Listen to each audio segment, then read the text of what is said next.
మనము గత ఎపిసోడ్లో యోధా భూమిని దున్నెను అన్న విషయాన్ని గురించి చాలా సవివరంగా మనం విన్నాం. యోధా భూమిని దున్నాడు అనే విషయం, దున్నుట హృదయము అనేటువంటి భూమిని స్తుతి ఆరాధన చేత మనము దున్నుకోవాలి అనే విషయాన్ని మనం గ్రహించాం. ఒకసారి మనం యెషయా గ్రంథంలో మనం మాట్లాడుకున్నాం. యెషయా గ్రంథం 5వ అధ్యాయం 7వ వచనాన్ని చదివితే, ఇశ్రాయేలు వంశము సైన్యములకు అధిపతిగా యెహోవా ద్రాక్ష తోట, యూదా మనుషులు ఆయనకిష్టమైనటువంటి వనము అని రాయబడింది. దేవునికి ఇష్టమైనటువంటి వనము ఏంటిదంటే యూదా వంశం. అంటే యూదా అంటే స్తుతి అని తెలుసుకుంటున్నాం. యోధా స్తుతించేటువంటి వారు, ఆయనకిష్టమైనటువంటి వారు ప్రజలందరూ ఆయన స్తుతించుదురుగాక అని దేవుడు మాట్లాడారు. కాబట్టి రక్షింపబడిన ప్రతి ఒక్కరము కూడా దేవుణ్ణి స్తుతించేటువంటి వారంగా ఉండాలి. ఆ వనము మధ్యలో దేవుడు సింహాసనం వేసుకొని దేవుడు ఉండాలని ఇష్టపడుతూ ఉన్నారు. కానీ దేవుడు ఆ వనాన్ని ఏర్పాటు చేసుకున్నారు. దేవుడు దానికి తగినటువంటి వస్తువులన్నీ కూడా సమకూర్చుకున్నారు. రండి 2వ వచనంలో మనం చూసినట్లయితే, అక్కడే ఆయన దానిని బాగుగా త్రవ్వి రాళ్లను ఏరి అందులో శ్రేష్టమైన ద్రాక్ష తీగలను నాటించెను అని రాయబడి ఉంది. రాళ్లను బాగుగా త్రవ్వి రాళ్లను ఏరి అని రాయబడింది. ఈ దినము మనము పాఠం యోధా భూమిని దున్నెను యాకోబు. రండి ఆ మాట మనం చదువుకుందాం. హోషేయ గ్రంథం 10వ అధ్యాయం 11వ వచనం చూస్తే, యోధా భూమిని దున్నును, యాకోబు దానిని చదును చేసి కొనును అని రాయబడింది. గత ఎపిసోడ్లో యోధా భూమిని దున్నెను అనే మాట చదువుకున్నాం. ఇప్పుడు యాకోబు భూమిని చదును చేసుకొనెను అన్న మాట ధ్యానం చేస్తూ ఉన్నాం. ఇక్కడ యెషయా గ్రంథం 5వ అధ్యాయంలో ద్రాక్ష తోట వేయటానికి అక్కడ యజమానుడు ఏం చేశాడు అంటే, భూమిని దున్నిన తర్వాత దాన్ని చదును చేశాడు. అక్కడ రాయబడింది 2వ వచనంలో, ఆయన దానిని బాగుగా త్రవ్వి అని రాయబడింది. బాగుగా భూమిని త్రవ్వి ఏం చేశాడంటే, రాళ్లను ఏరి అందులో శ్రేష్టమైన ద్రాక్ష తీగను నాటించెను అని. రాళ్లను ఏరివేశాడు. రాళ్లను ఆ యొక్క ఉన్నటువంటి ఏదైతే ఆ చెట్టుకు అడ్డం వస్తాయో, ద్రాక్ష విత్తనాలు వేస్తున్నప్పుడు ఆ తీగ రావడానికి అడ్డొస్తాయో భూమిలో ఉన్నటువంటి ఆ చెత్త చెదారాన్ని, రాళ్లను అన్నిటిని కూడా ఏరివేసాను అని రాయబడింది. భూమిని దున్నిన తర్వాత రైతు ఏం చేస్తాడో తెలుసా? దాంట్లో ఉన్న వేస్ట్ థింగ్స్ అంతా తీసి బయటకు వేసేస్తాడు. ఆ దానిలో ఉన్నటువంటి వేస్ట్ గడ్డి అలాంటివన్నీ కూడా, చెట్లు అవన్నీ వచ్చినప్పుడు అవన్నీ తీసి బయటకేసి కాల్చి వేసేస్తాడు. అవన్నీ తీసివేస్తే తప్ప ఆ భూమిలో విత్తనం వేయటానికి ఆ భూమి పనికిరాదు. దున్నినంత మాత్రాన విత్తనం వేయలేవు. నువ్వు స్తుతి ఆరాధన చేసినంత మాత్రాన అక్కడ రక్షణ ఫలము భూమి ఫలవంతంగా ఉండదు. నీవు స్తుతి ఆరాధన చేసిన తర్వాత, నీవు స్తుతి నీ హృదయంలో నింపుకున్న తర్వాత, నీ హృదయంలో అది నిలబడాలి. నువ్వు నిజంగా దేవుని హృదయపూర్వకంగా స్తుతిస్తున్నావంటే లోపల నుంచి ఆ స్తుతి ఆరాధన రావాలి. నోటిలో కేవలం ఈ యొక్క పెదవులతో నాలుకతో కాదు, ఈ లోపల ఆ రాళ్ళు ఏమైనా ముళ్ళ తుప్పలు అలాంటివి ఏమైనా ఉంటే వాటన్నిటిని కూడా ఏరి పడేయాలి, ఏరి తీసేయాలి. అలా ఏరి తీసేస్తే అప్పుడు గాంగ మనకు ఆ ఫలము అనేటువంటిది రాదు. ఆ ఫలము రావాలి అని అంటే మనం ఏం చేయాలో తెలుసా? ఆ భూమిని దున్నిన తర్వాత వాటన్నిటిని ఏరి పడవేయాలి అని దేవుడు మాట్లాడుతున్నాడు. దేవుడు మాట్లాడుతున్నటువంటి విషయం ఏంటంటే, ఆదికాండములో వాళ్ళ విధంగా దేవుడు నేలను శపించిన తర్వాత అది గచ్చ పొదలు, బొళ్ళ పొదలు మొలిచెను రాయబడింది. అవునండి, గచ్చ పొదలు. రండి మనం ఒకసారి అక్కడే 6వ వచనానికి చూసినట్లయితే, అది శుద్ధి చేయబడదు, పారతో త్రవ్వబడదు, దానిలో గచ్చ పొదలను బలురక్కసి చెట్లను బలిసి ఉండెను అని రాయబడింది. ఆనాడు నేల శపించబడిన తర్వాత గచ్చ పొదలు, ముళ్ళ తుప్పలు మొలిచాయి, నేలలో మొలిచాయి అని రాయబడింది ఆదికాండంలో. మనము ఇక్కడ చూసినట్లయితే కారు ద్రాక్షలు కాసినటువంటి ఆ పొలములో ఏమున్నాయి అంటే, అక్కడ బలురక్కసి చెట్లను బలసి ఉండెను అని రాయబడింది. కారు ద్రాక్షలు, మంచి ద్రాక్షలు వస్తాయని బాగా తవ్వి రాళ్ళు ఏరేసి చెత్త ఏరేసి మొత్తం చేస్తే చివరికి అది ఏం కాస్తుందంటే కారు ద్రాక్షలు కాయటమే కాదు, దాంట్లో బలురక్కసి ఆ యొక్క ముళ్ళ చెట్లన్నీ కూడా బలసి ఉన్నాయి అని రాయబడింది. అంతే కదండి. వేస్ట్ నేల ఎక్కడైనా ఉంటే చూసారా, మా ఇంటి ముందు కూడా వేస్ట్ సైట్ ఉంది. ఆ సైట్లో ఎప్పుడు చూసినా ముళ్ళ మొక్కలు ఎక్కువగా వస్తూ ఉంటాయి. వాళ్ళు కొంతమంది దాన్ని కొట్టేసి దాన్ని కాల్చివేస్తూ ఉంటారు. అవునండి, ఆ వేస్ట్ పొలము ఉన్నది, అక్కడ పంట పండటం లేదు అని అంటే అక్కడ ఏమొస్తుందంటే ముళ్ళ చెట్లు వస్తాయి, బలురక్కసి చెట్లు వస్తాయి. వాటిని ఎవ్వరు కూడా దాన్ని ఆశపడరు, దాన్ని పెంచుకోవాలనుకోరు. అది పట్టుకుంటే గుచ్చుకుంటుంది, అది డేంజర్. అది కనుక బలురక్కసి ఆ యొక్క ముళ్ళ తుప్పలు హృదయంలో ఎక్కడా లేకుండా హృదయ అంతరంగములోనికి ఈ సజీవమైనటువంటి వాక్యం వెళ్ళాలి. అందుకని ఆ వాక్యము అనేటువంటి సజీవమైన ఖడ్గాన్ని నక్కులుగా మార్చుకోవాలి. ఏంటి నక్కులుగా మార్చుకునేది? భూమిని దున్నేటప్పుడు రైతు అది వేస్తాడు కదా, నాగలేస్తాడు కదా, నాగలికి ఆ షార్ప్గా ఉండాలి ఆ నక్కులు.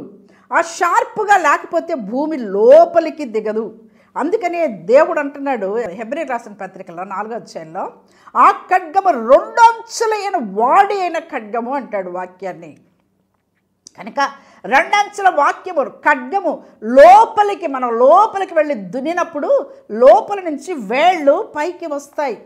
ఇక్కడ మనము సామెతల గ్రంథం 24వ అధ్యాయం 30వ వచనాన్ని మనం ఒకసారి చూసినట్లయితే, సోమరి వాని చేను నేను దాటిరాగా, తెలివిలేని వాని ద్రాక్ష తోట నేను దాటిరాగా, ఇదిగో దాని ఎందంతట ముళ్ళ తుప్పలు బలసి ఉండెను అని రాయబడింది.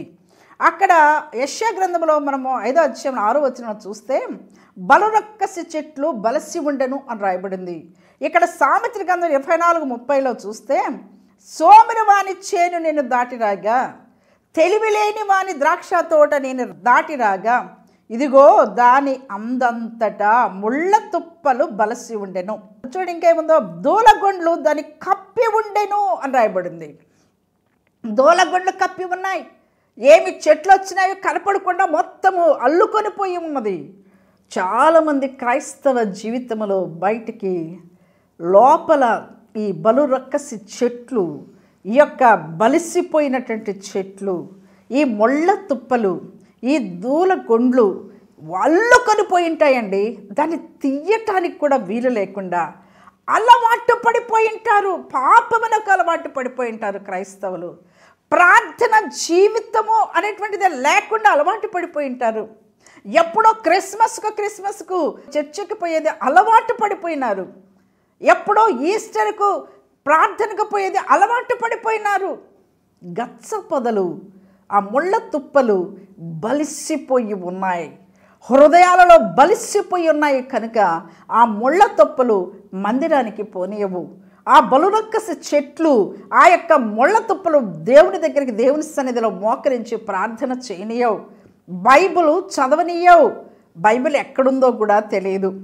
ఎవరైనా ఏదైనా వాక్యము చెప్తే, మా ఆవిడ ప్రార్థనకు పోతుందిలేండి, మా పిల్లలు పోతారులేండి అంటే, నీ కడుపు నిండా అన్నం వద్దా? వాళ్ళేనా తినేది అన్నం? నువ్వు తినవా? అన్నం తినవా? కాబట్టి ఎవరు తింటే వాళ్ళు కడుపే నిండుతుంది. నీ రక్షణ నీకే, నీ పరలోకము నీకే. వాళ్ళు ఎవరైతే దేవుని వాక్యములకు విధేయత చూపిస్తారో వారు మాత్రమే పరలోక రాజ్యానికి చేరతారు. నీకు కావాలా? నీ భార్య కాదు, నీ బిడ్డలు కాదు, లేకపోతే నీ భర్త, నీ బిడ్డలు కాదు, నీ అంతకు ఇంట్లో నలుగురుంటే నలుగురు రక్షింపబడాల్సిందే. ఎవరంతకు వాళ్ళు దేవుని గురించి తెలియదు. ఈ లోకంలో నువ్వు భార్యాభర్త బిడ్డలుగా ఉండొచ్చేమో, కానీ పరలోకములో అక్కడ భార్యాభర్తలు బిడ్డలు ఒకళ్ళు రక్షింపడితే ఇంకొకళ్ళు పరలోక రాజ్యంలోనికి వాళ్ళతో పాటు వెళ్ళరు అనే విషయాన్ని దేవుడు అక్కడ మాట్లాడుతున్నాడు. ఏంటి బలురక్కసి వృక్షాలు ఏంటి? ఈ యొక్క ముళ్ళ తుప్పలేంటి? దొలగొండలేంటి? అంత కమ్ముకొని పోవటం ఏంటి? జీవితం అనేది ఏంటి అసలు? అదేనంటే మార్కు సువార్త 7వ అధ్యాయము 21వ వచనంలో ఒకసారి చదివినట్లయితే, ఒకసారి అండి ఆ మాట చదువుకుందాం. మనుష్యుని లోపల నుండి, అనగా మనుష్యుని హృదయములో నుండి దురాలోచనలు, జారత్వములు, దొంగతనములను, నరహత్యలను, వ్యభిచారములను, లోపములను, చెడుతనములను, కృత్రిమమును కామవికారమును మత్సరమును దేవదూషణయు అహంభావమును వచ్చును. ఈ చెడ్డవన్నీయు అని రాయబడింది. ఈ చెడ్డవన్నీయు లోపల నుండి బయలు వెళ్ళి మనిషిని అపవిత్రపరచునని ఆయన చెప్పెను. మనిషిని అపవిత్రపరుస్తున్నాయి. ఏంటివేనంటే ఇవే, ఈ ముళ్ళ తుప్పలే, ఈ కామవికార చేష్టలే, ఈ యొక్క మార్క్ 7:21 ఉన్నటువంటి మాటలే. ప్రకటన గ్రంథము 21:8 ఉంది. పిరికివారిని, అవిశ్వాసులను, అసఖ్యులను, దొంగతనం చేసిన వారు, అబద్ధికులందరూ అగ్నిగంధకుల మండు గుండంలో పాలు పొందుదురు అని రాయబడింది అక్కడ. ఎఫ్ఎస్సీలకు రాసిన పత్రికలో మనం చూస్తాం ఎంత చక్కగా. నీ కోపము కూడా పాపము అని రాయబడింది. కాబట్టి ఇవన్నీ కూడా ముళ్ళ తుప్పలు హృదయంలో నిలిచిపోయినాయి. అందుకనే దేవుణ్ణి స్తుతించేటువంటి ప్రజలు లేరు, దేవుని స్తుతించే ప్రజలు లేరు. కనుక దున్నితే కదా ఆ రాళ్ళు పైకి వచ్చి ఆ రాళ్ళు ఏరి భూమి చదును చేయటానికి. కాబట్టి యోధా భూమిని దున్నాడు, యాకోబు దాన్ని చదును చేస్తున్నాడు. యాకోబు చదును చెయ్యాలి అని అంటే యోధా దున్నాలి కదా. యోధా దున్నినప్పుడే రాళ్ళు, రప్పలు, ఈ యొక్క ముళ్ళ తుప్పలు దాని యొక్క వేళ్లతో సహా పైకి వస్తాయి. స్తుతి ఆరాధన కలిగినప్పుడు నోటితో స్తుతిస్తే చాలదు, హృదయంలో నుంచి వచ్చేటువంటి స్తుతి ఆరాధన ఉన్నట్లయితే భూములు దున్నపడతాయి. నీ భూమి దున్నపడుతుంది. లోపల ఏదైతే దేవునికి అయిష్టమైనది ఉన్నదో అది వేళ్లతో సహా పెకిలించబడుతుంది. అందుకని అతిక్రమలు దాచిపెట్టువాడు వర్ధిల్లడు, దానిని ఒప్పుకొని విడిచిపెట్టువాడు ఆశీర్వదించబడతాడు. అవునండి, నువ్వు ఒప్పుకొని దాన్ని విడిచిపెట్టాలి. విడిచిపెట్టకుండా కసువంతా విడిచి ఒక మూల పెడితే గాలిస్తే మళ్ళీ ఫ్యాన్ వేసుకుంటే మొత్తం ఇళ్ళంతా వచ్చేస్తుంది. దాన్ని ఎత్తి పడవేయాలి. నువ్వు దేవుని సన్నిధిలో నువ్వు పాపములు ఒప్పుకున్నావు, కానీ ఎత్తి పడవేయటంలా, దాన్ని విడిచిపెట్టటంలా, దాన్ని నువ్వు విడిచిపెట్టకుండా ఏం చేస్తున్నామంటే దాన్ని అలాగే పెట్టుకుంటున్నాం. అవసరం వచ్చినప్పుడు నేను ఉన్నాను అని బయటకు వస్తుంది. అవసరం వచ్చినప్పుడు నేను ఇదిగో ఆ కోపం వస్తుంది, అసూయ వస్తుంది, ద్వేషం వస్తుంది, తగాదాలు వస్తాయి, సమస్తము బయటకు వచ్చేస్తాయి. దాన్ని విడిచిపెట్టాలి. కాబట్టి ఇవన్నీ కూడా ముళ్ళ తుప్పలే. ఇవన్నీ కూడా ఈ దూలగొడ్లంతా నీ హృదయాన్ని, నీ మనస్సుని, నీ యొక్క ఆలోచనలు చుట్టుకొని ఉన్నాయి. ఈ చుట్టుకున్న వాటిని నువ్వు బయటకేయాలి. దున్నావా? బాగా దున్నావా? నీ ఆలోచనలు దున్నావా? నీ యొక్క తలంపులను దున్నుకుంటున్నావా? అనుదినము నీ హృదయంలో నుంచి బయలు వెళ్ళేది ఇవి లోపల నుండి వచ్చేవి. మనుష్యుని హృదయములో నుండి వచ్చేటువంటి ఇవన్నీ కూడా బయట నుంచి వచ్చేటువంటి కాదు, నీ హృదయంలో నుంచి ఇవన్నీ వస్తున్నాయి. కనుక దాన్ని దున్నుకో అంటున్నాడు దేవుడు. నువ్వు స్తుతి ఆరాధన చేస్తే ఇవంతా కూడా బాగా దున్నబడి బయటకు వచ్చేస్తాయి. అప్పుడు యాకోబు ఏం చేస్తాడంటే అవన్నీ కూడా ఎత్తి బయటకు వేసేస్తాడు. ఆ రాళ్ళు, ఆ తుప్పలు, ఆ వేస్ట్ అంతా కూడా తీసి బయటకు వేసేస్తాడు. అంటే యాకోబు భూమిని చదును చేశాను అని రాయబడింది హోషేయ గ్రంథంలో. ఏంటి చదును చేయటం? ఇప్పుడు బయటకు వచ్చినవన్నీ కూడా తీసుకుపోయి బయటికి ఆ పొలంలో వచ్చినవన్నీ కూడా తీసుకుపోయి భూమి చదును చేస్తే అక్కడ నీతి అనేటువంటిది, విత్తనం వేస్తే ప్రేమ అనేటువంటి ఆ యొక్క మొక్కలు వచ్చి మనం ప్రేమను కోసుకుంటాం. అర్థమైందా? స్తుతి ఆరాధనలో దేవుడు అంత శక్తి పెట్టాడు. యాకోబు అంటే ఎవరండి ఆ యాకోబు? ఒకసారి మనం చూద్దామండి. చూడండి, ఇక్కడ మనము ఆ సామెతల గ్రంథంలో మనం ఒక మాట చదువుకున్నాం కదా, 24:30లో సోమరివాని చేను నేను దాటిరాగా అని రాయబడింది. దేవుడు నీవు భూమిని దున్నుకోకపోతే ఇక్కడ బలిసినటువంటి ఆ ముళ్ళ తుప్పలు, గచ్చపొదలు, దూలగొండ్లు ఉన్నాయంటే దేవుడు నాటినటువంటి ఆ ద్రాక్ష తోటను చూడటానికి వచ్చినప్పుడు ద్రాక్ష పండ్లు లేవు, కానీ ఉన్నాయి, బలిసిపోయి ఉన్నాయట. అలవాటు పడిపోయారు దానికి. క్రైస్తవుడివే ఎక్కడున్నావు? మనం యాకోబును చూసినట్లయితే యాకోబుకి ఇంకొక పేరు ఉంది, ఇశ్రాయేలు అని పేరు. యాకోబు మోసగాడు అని మనకు తెలుసు. యాకోబు ఎవరు అనంటే మనం ఒకసారి హోషేయ గ్రంథం 12వ అధ్యాయం 3వ వచనాన్ని చదువుకుందాం. 12:3 వచనం. తల్లి గర్భమందు యాకోబు తన సహోదరుని మడిమ పట్టుకొనెను, మగసిరి కలవాడై అతడు దేవునితో పోరాడెను అని రాయబడింది. ఎవరి యాకోబు అనంటే టక్కని మోసగాడు అంటావు, కానీ నేనంటాను దేవునితో పోరాడినటువంటి వాడు. చక్కని వాక్యం ఎక్కడుంది? మోసగాడే, దౌర్భాగ్యమైన స్థితిలో జీవించినటువంటి వాడే, తన యొక్క అన్నను మోసం చేసినటువంటి వాడే, కానీ తన తండ్రిని మోసం చేసినటువంటి వాడే, కానీ అతను దేవునితో పోరాడినటువంటి వాడు. దేవుని దగ్గర పోరాడినాడు, దేవునితో పోరాడాడు. నిజంగా ఎంత మంచి మాట కదా. దేవునితో ఎవరైనా పోరాడతారా? మనుషులతోనే పోరాటం చేయలేరు. ఒక భార్యాభర్తలు భర్తతో పోరాటం చేయలేడు. అయ్యా తాగి రావద్దయ్యా, పిల్లలు భయపడుతున్నారు, నాకు తెలిసిన వాళ్ళు ఉన్నారు, తాగి రావద్దయ్యా అంటే రాత్రి పగులు తాగుతూనే ఉంటాడు. అయ్యా ఇట్లా చెయ్యొద్దయ్యా, డబ్బులంతా వ్యర్థమైపోతున్నాయి, వ్యర్థం చేస్తూనే ఉంటాడు. పోరాటంలో స్త్రీలు అనేక మంది అలసిపోతున్నారు. మనుష్యులతో పోరాటం ఉంది. అవునండి, నిజంగా ఈ శక్తులన్నిటిని విడిపించబడాలి అని అంటే స్తుతి ఆరాధన చాలా గొప్పది. నువ్వు స్తుతి ఆరాధన చేయగలిగితే నువ్వు ఈ విధంగా సాతాను యొక్క శక్తుల నుంచి నువ్వు ఖచ్చితంగా విడుదల పొందగలవు. ఈ సాతాను ప్రభావం నుంచి నువ్వు విడుదల పొందగలవు. స్తుతి ఆరాధన అంత శక్తి ఉన్నది. దేవుని ఎంతగా నువ్వు కీర్తించగలవో అంతగా సాతానుడి నీ దగ్గర నుంచి పారిపోతాడు. నీలో నుంచి కూడా ఆ యొక్క దేవుడు వచ్చి నీ యొక్క స్తుతి ద్వారా ఆయన సింహాసనం నీ హృదయంలో వేసుకుంటాడు కనుక ఇక్కడ ఏమాత్రం కూడా సాతానికి అక్కడ చోటు ఉండదు. యాకోబు ఏం చేసి ఎవరోనంటే దేవునితోనే పోరాడినటువంటి, నన్ను ఆశీర్వదిస్తే తప్ప నేను ఇక్కడి నుంచి వెళ్ళను, నాకు ఈ కార్యము జరిగిస్తే తప్ప నేను ఇక్కడి నుంచి వెళ్ళను, నీ పాదాలు పట్టుకుంటా అని పోరాడినటువంటి వాడు యాకోబు. నీవు కూడా ఆ విధంగా పోరాడగలవా? నా భర్తను మారిస్తే తప్ప నీ సన్నిధిలో నుంచి నేను ప్రక్కకు రాను, నా బిడ్డలను మారిస్తే తప్ప నీ సన్నిధిలో నుంచి నేను ప్రక్కకు పోను. పట్టుదల కలిగినటువంటి ప్రార్థన, పట్టుదల కలిగి దేవుని పాదాలు వడవకుండా పోరాడేటువంటి ప్రార్థన జీవితం. యాకోబు ఆ చదును చేసుకున్నాడు, భూమిని చదును చేసుకున్నాడు. నీ భూమిని, హృదయమును, ఆలోచనల తలంపులను చదును చేసుకోగలవా? దేవుడు మాట్లాడుతుండగా నీ జీవితంలో దేవునితో పోరాటం, మనుషులతో కాదు, మనుషులతో పోరాడితే మనం ఓడిపోతాం. దేవుని పాదాల దగ్గర పోరాడుదాం. ఏ సమస్య ఉన్నదో పోరాడుదాం దేవుని దగ్గర.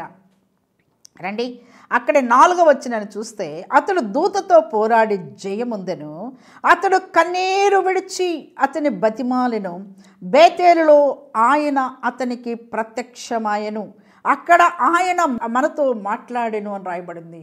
దేవుడు అక్కడ చూడండి, ఆయన అతనికి ప్రత్యక్షమాయెను.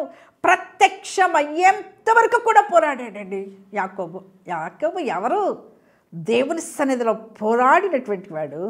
దేవుడు ప్రత్యక్షం అయ్యేంత వరకు కూడా, అంటే జవాబు ఇచ్చేంత వరకు కూడా పోరాడినటువంటి వాడు యాకోబు. నువ్వు నేను ఎందుకు ఉండకూడదు? ఆ విధంగా దేవుని సన్నిధిలో ఎందుకు పోరాడకూడదు? ఇంట్లో నీకు సమస్య ఉన్నది కదా, ఇంట్లో నీకు గడ్డు సమస్యలు, అప్పులు ఎక్కువగా ఉన్నాయి కదా, నీకు ఎక్కువగా ఇంట్లో నీ భర్త ద్వారా, నీ బిడ్డల ద్వారా శోధన ఉన్నది కదా, గర్భఫలము లేకుండా నువ్వు ఎంతకైనా వేధించబడుతున్నావు కదా అత్తమామలతో, నీ ఇంట్లో సమస్య అంటూ నీ ఇంట్లో తీర్చబడటం లేదు కదా, నీ అప్పులు తీర్చబడటం లేదు కదా, అటు ఇటు పరిగెత్తుతున్నావు, అటు ఇటు వారికి వీరికి చెప్పుకుంటున్నావు. కానీ నువ్వెందుకు యాకోబులాగా పోరాడకూడదు దేవుని సన్నిధిలో కూర్చొని? దేవుడు ప్రత్యక్షమయ్యేంత వరకు కూడా యాకోబు పోరాడాడండి. అది ప్రార్థనా జీవితం, అది నిజమైనటువంటి ప్రార్థన. క్రైస్తవత్వం అంటే దేవుని సన్నిధిలో పోరాటం నేర్చుకోవాలి. మనము కూర్చోటం నేర్చుకుంటావా? యేసయ్య తండ్రి స్తోత్రము, ఇదిగో గంటలు గంటలు ప్రార్థన చేయమని చెప్పారు కదా, కాబట్టి నేను ఈరోజు 1 గంట ప్రార్థన చేస్తాను. గంట ప్రార్థన చేస్తే కాదండి, మనము ఎన్ని రోజులైనా దేవుని దగ్గర పోరాడి, రాత్రంతా పోరాడాడు యాకోబు, పోరాడి జయము పొందాడు, దూతతో పోరాడి జయము పొందాడు అని రాయబడింది. జయ జీవితము వచ్చేంత వరకు కూడా ఆ ప్రార్థన, పోరాటం అనేది ఆపకూడదు. అలాంటి ప్రార్థన జీవితము నేర్చుకోవటానికి ఇష్టపడుతున్నావా? అందుకే దేవుడు నీ సమస్యలు తీర్చడానికి, నీ కష్టము, నీ కన్నీరు తొడవటానికి దేవుడు ఈ వాక్యాన్ని నీ దగ్గరికి తీసుకొని వస్తున్నాడు. యాకోబు భూమిని చదును చేసుకున్న చక్కగా అయిపోయింది. ఇప్పుడు నీ పోరాటంలో నీ భూమి, నీ సమస్యలు చదును చేయబడతాయి. ఏ సమస్యలో కూడా ఎత్తి పారేయబడుతుంది. ఏ సమస్యను కూడా కాల్చివేయబడుతుంది. నీ భూమి చాలా విత్తనము వేయగానే అక్కడ ఫలవంతంగా ఉండేటువంటి భూమిగా తయారైపోతుంది. నీ కుటుంబము ఎంత ఫలవంతంగా ఉండిపోతుంది. యాకోబులాగా పోరాటము ఈ దినము నుంచి నేర్చుకుంటావా? రండి, ఆదికాండం 32వ అధ్యాయం 24వ వచనం చూస్తే, యాకోబు ఒక్కడు మిగిలిపోయెను, ఒక నరుడు తెల్లవారు వరకు అతనితో పెనుగులాడెను. తొడగూడు వసలిన ఆ యొక్క యాకోబు ఎంత చక్కని ఒక్కడు మిగిలిపోయెను, ఒక నరుడు తెల్లవారు వరకు అతనితో పెనుగులాడెను అన్న విషయం చదువుతున్నా. పెనుగులాడుట అనే విషయాన్ని నేను ఒకసారి చెప్పాను. పెనుగులాడాలి. నేను వదలనంటే వదలను. నన్ను వదిలి నేను వెళ్తా. తెల్లారిపోతుంది వదులు అంటే నేను వదలనంటే వదలను. నన్ను ఆశీర్వదించు. ఎంత చక్కని పోరాటం కదా. నేర్చుకుందాం, ఆ పోరాటం నేర్చుకుందాం, జయము పొందుకుందాం. సమస్యలు అన్నీ కూడా అక్కడే తీరిపోతాయి. యేసయ్య పాదాల వద్దే తీరిపోతాయి. దుఃఖపడదామా? ఎంత ఈజీ కదా. సమయం దొరికినప్పుడల్లా మోకరించు, దేవుని సన్నిధిలో పోరాడు. ప్రభువా, నాకు ఈ సమస్య ఉన్నది. 1 నిమిషం 2 నిమిషాలు, 1 గంట 2 గంటలతో ఈ పోరాటము, నీ ఇంటిలో ఉన్న పోరాటము ఆగిపోదు. సమస్య తీరదు, కష్టము తీరదు, అప్పులు తీరవు. నీ కన్నీరు ఈ విధంగానే ఉంటుంది. నువ్వు రాత్రంతా యాకోబు ఏ విధంగా పోరాడి గెలిచాడో, నువ్వు కూడా ఈ సమస్య మీద గెలవాలి అని అంటే పోరాటం నేర్చుకోవాలి. దేవుని సన్నిధిలో ప్రార్థన చేయటం నేర్చుకోవాలి. చూడండి, అక్కడే 28వ వచనం చూస్తున్నా. అప్పుడు ఆయన, నువ్వు దేవునితోనూ మనుషులతోనూ పోరాడి గెలిచితివి కనుక ఇక మీదట నీ పేరు ఇశ్రాయేలే కానీ యాకోబు అనబడదు అన్న విషయాన్ని దేవుడు ఇక్కడ మాట్లాడుతున్నారు. దేవుడు తన పేరు కూడా మార్చేశారండి. పేరు కూడా మార్చేశారు. నీ పేరు కూడా మారిపోతుంది.